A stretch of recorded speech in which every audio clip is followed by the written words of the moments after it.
यवतमाळ येथील जिल्हाधिकारी कार्यालयात बळीराजा प्रकल्पग्रस्त संघटना आणि बेमळा प्रकल्प संघर्ष कृती समितीच्या वतीने प्रकल्पग्रस्तांच्या विविध मागण्यांसाठी जिल्हाधिकाऱ्यांना निवेदन सादर करण्यात आलं। आम्ही रास्त मागण्या घेऊन आलो शासनाकडे। त्यामध्ये प्रामुख्याने अशी मागणी आहे आमचीवाली की 135 लोकांचे प्रमाणपत्र अद्यापर्यंत शासनाने दिलेले नाही आहेत। त्यानंतर उर्वरित घराची जी मोजणी झाली त्याचा पैसा सुद्धा त्यांनी दिलेला नाही। 101 पासून ते 794 लोकांची यादी आहे। त्याच्यानंतर घराची जी घरकुलाची आहे ते 25,000 रुपये 500 रुपये ते सुद्धा शासनाने दिलेले नाही। या मतदारसंघामध्ये 2 जिल्ह्यांचा मेळ आहे।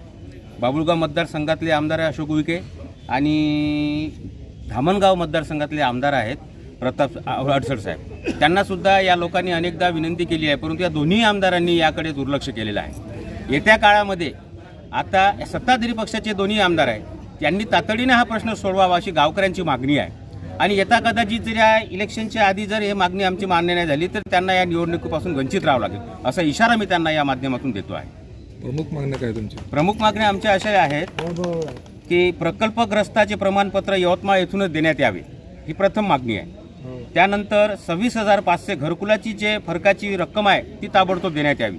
त्याच्यानंतर तिसरी मुख्य मागणी आहे 1 ते 794 बेंबळा प्रकल्पाच्या यादीनुसार सुटलेले घर आहे त्यांचा मोबदला त्वरित द्यावा।